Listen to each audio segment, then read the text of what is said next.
Listen, as soon as you come out, first thing you need to do is figure out your assignment. Figure that out first, and then everything else will come afterwards. Figure that assignment out first.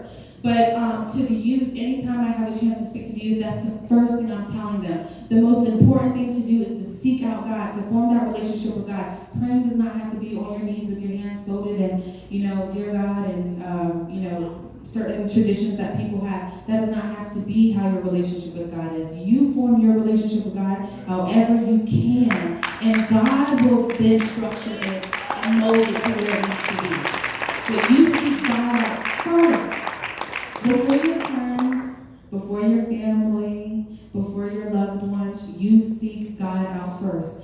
God and this Bible is the blueprint.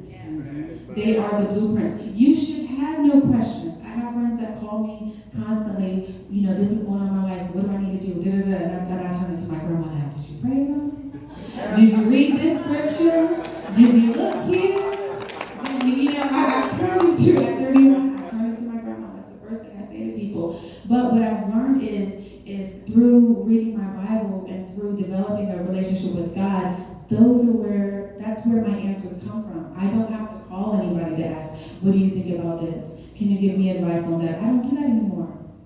And people that do it with me, I explain to them, okay, listen, we're going to pray about it, we're going to read some scriptures, we're going to figure it out, but in the meantime, I need you to start developing a relationship for yourself, because I'm not going to always be here to help you.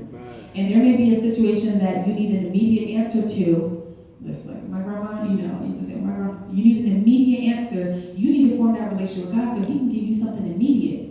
I can't give you anything immediate. You call me, I'm looking out for your best interest, but that may not be the best thing for you. Okay, so seek God out first. A few more months went by. I had this conversation with God in September when I was diagnosed with diverticulitis at this point. So this is 3 conditions. But this was great because now we knew what was wrong and I wasn't slowly dying. So diagnosed with diverticulitis, I got some medication for it and I started to heal. I started to understand what I can eat, what I can eat, what I can't eat. I started to learn how to manage a new lifestyle. I had to change my lifestyle. Y'all, meat is not good for you, okay? I know people don't want to hear it. I know y'all don't want to hear it, but this meat is not good for you. These chemicals and stuff, this processed foods, these sugars, they're not good for you. They're so kill me. I'm not here to... I'm just saying. I'm just letting y'all know. Over the next few months, I started to prepare myself to leave my job. December of 2018, I did just that. I said, okay, God, I'm ready to jump. You said do it, I'm ready to jump. So I left my job December 2018. Like I said, from the time I was 25 up until this point, I spent every single month I went to the hospital and I had to have from morphine, then morphine and Toradol, then morphine, Toradol, and fentanyl, just to be able to get out of the hospital. December 2018, left my job. Would anybody like to guess how many times I've been in the hospital from January to now? Zero. Hallelujah.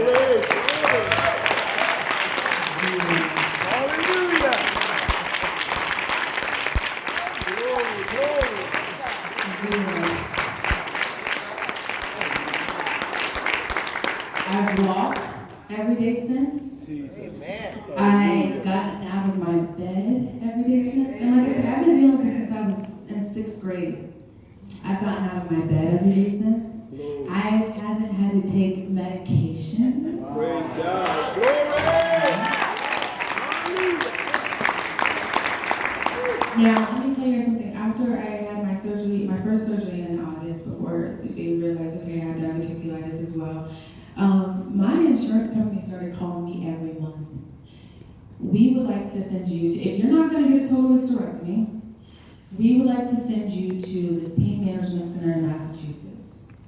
And that's where you will be until you get better. There is no get better because there's no cures. So they were just trying to ship me off. So my insurance wasn't paying all this money every single month. But we'll send you to this pain management center. Or this is the last scenario we have for you, a fentanyl patch. So you'll live the rest of your life drugged up because you gotta wear this patch. No patch. I'm here, not in Massachusetts. My medication, all of that. I mean, I have my medicine. I mean, I had a big, huge bag of medicine that's not being taken. I was told that I had to be on muscle spasm medicine for the rest of my life. Don't take it. I take one shot every 3 months, that's it.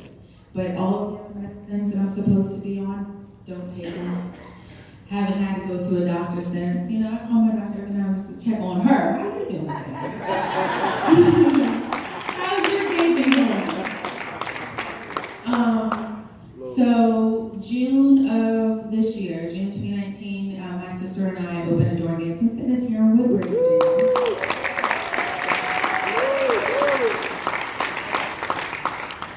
August of last year, I was asking my parents to let me go.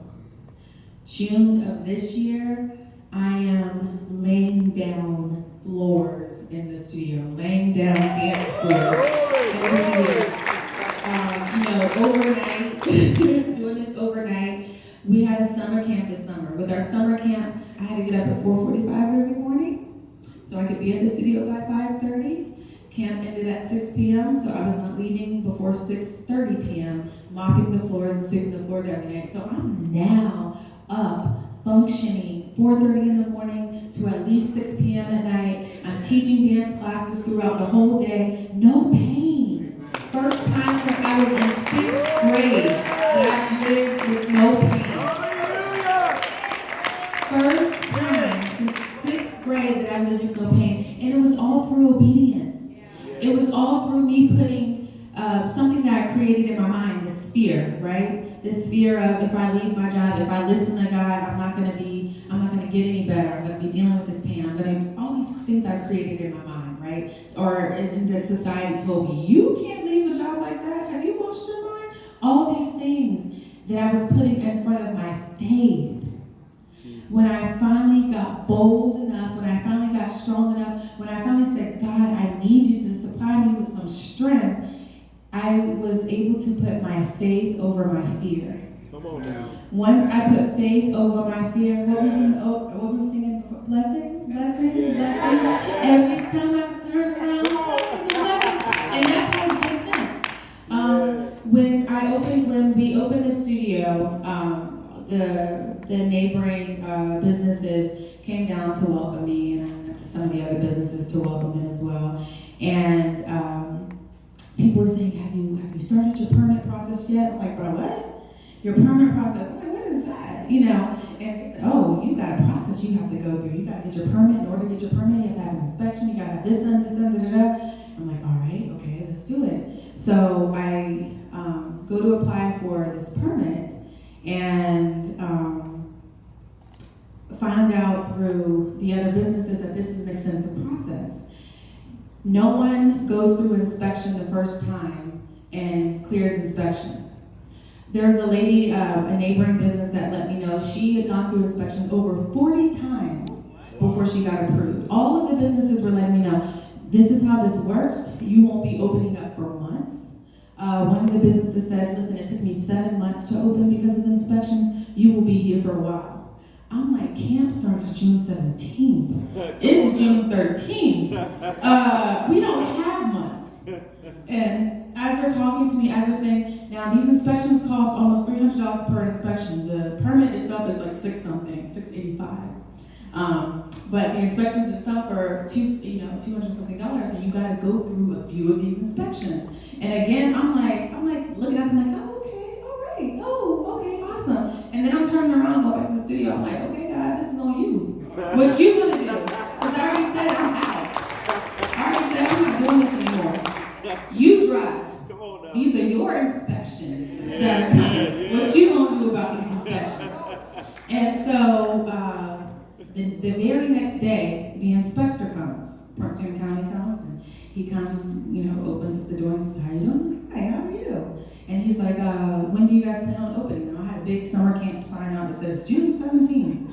And I'm like, next week. And he said, you don't have a permit. You haven't applied for one. I said, sir, I just found out about this yesterday. I was coming up today to apply for this permit. If you open without this permit, we're going to shut you down, blah, blah, blah. Yes, sir. Okay, yes, sir. I understand. God told me to ask him for a courtesy inspection. So I said, excuse me, and I said, since you're here, and I'm being very nice to him, excuse me, sir, since you're here, do you mind just giving me a courtesy inspection? Because I honestly don't know what I'm supposed to be doing. He said, okay, so from here I will. He goes through, he marks off some stuff I need to do. It's about 17 things on this list that I need to do. I took that list, I sent it to the leasing company.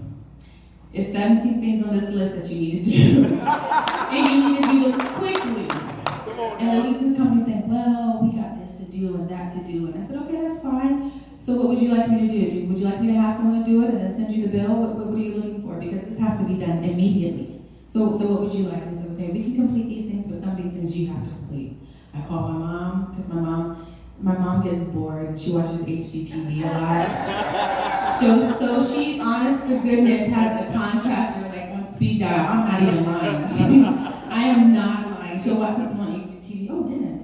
And so I called my mom and I said, Mom, can Dennis come over really quick? We need some stuff done for the inspection. The leasing company is getting some other things done. Get everything done. Personnel calls me back and they say, the 17th is coming up. So what's going on? You still haven't come in, and applied for the inspection. So I said, I'm ready for the inspection. I'll come tomorrow. Went, applied for the inspection. The inspector comes out, the fire marshal comes out, they walk around, the fire marshal comes in, he says, okay, well, my job is done, I see everything that needs to be here, I'm gone.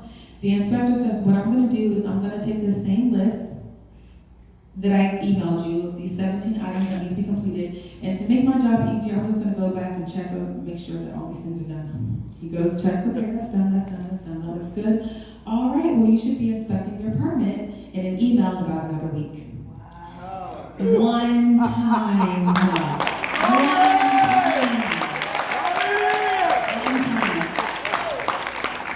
If y'all ever want to fact check me, you're more than welcome to ask the businesses around my studio how long it took them to get their permit. There's a man who's about to open up like 2 doors down for me, and he's been trying for months and months. That's the first thing he said, oh my gosh, this permit process is difficult, right? I said, well, did you pray about it? Yes. So, and then on top of that, before I opened the doors, I asked for some of the leaders in my church and my bishop to come and to pray over the building for me. During our grand opening, I asked one of my mentors and another leader in my church if he would come and pray during the grand opening. And one of the things that I asked them to do when they pray is to not just to pray for the prosperity of the building, but to pray for everybody who enters the building. And what I wanted the studio to be was a trick. I'm sharing this with y'all, but y'all can't tell nobody, okay? I wanted this to be a trick. I want you to come in and think you're taking some dance classes and taking some fitness classes. That's what I want you to believe you come in here to do.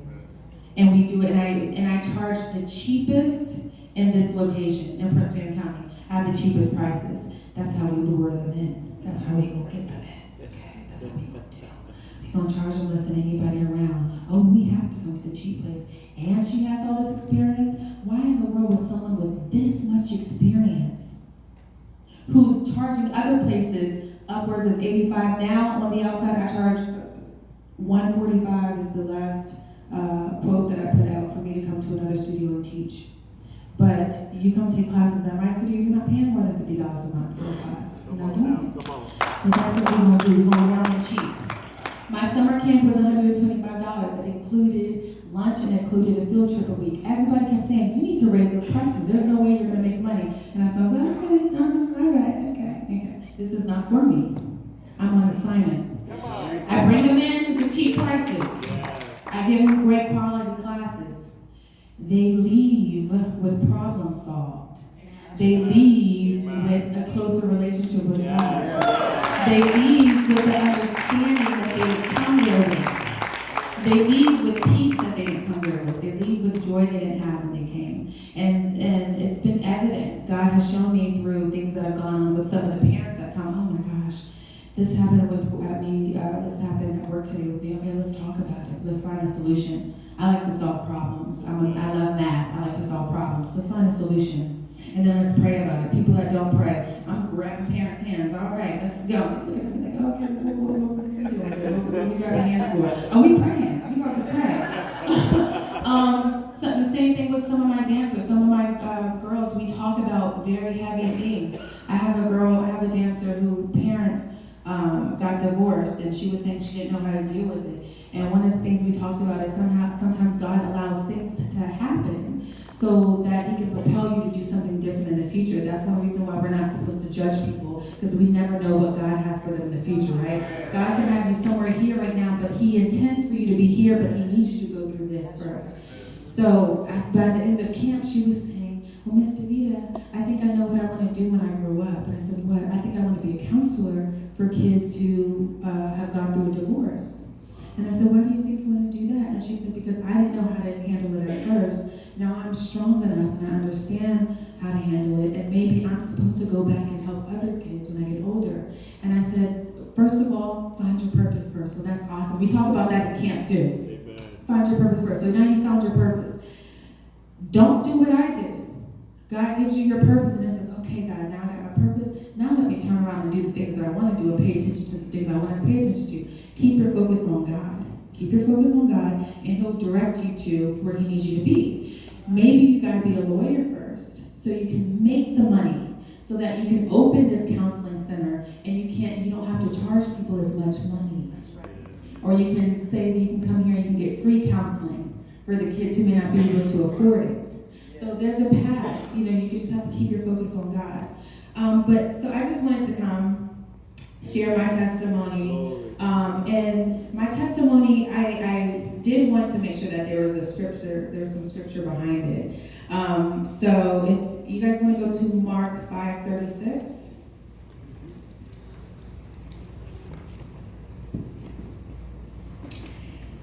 And Mark 5:36, I will give you guys a backstory, but Mark 5:36 says, overhearing what they said, Jesus told him, don't be afraid, just believe. Don't be afraid, just believe. Here it is, guys, God was traveling, He was casting out demons. He casted out a legion of demons in somebody. If you guys know what a legion is, it's an army. So God had to cast out an army of demons in one person. He healed the woman with the issue of blood, and then He was going to awake a child who was sleeping, who had passed. And God was saying, don't be afraid, just believe. Just believe. So in all that, this is what I learned. In just 31 years here, I've learned through experience. God has given me His resume. I've learned through experience, through my relationship with God, to trust God first, to keep my focus on God. We can walk on water. We can absolutely walk on. As we know, God speaks in parables, right? So that those who are not actually looking for that relationship, so that they stay confused, right? God speaks in parables so that those of us who are actually looking for understanding, that we receive understanding. That's in Mark somewhere too, Mark. But if we keep our focus on God, we can walk on water. As soon as we take our focus off God, we realize we're sinking. And things around us start to sink. Keep your focus on God, not just for young people, but everybody. Keep your focus on God. He will take care of everything behind you. Amen.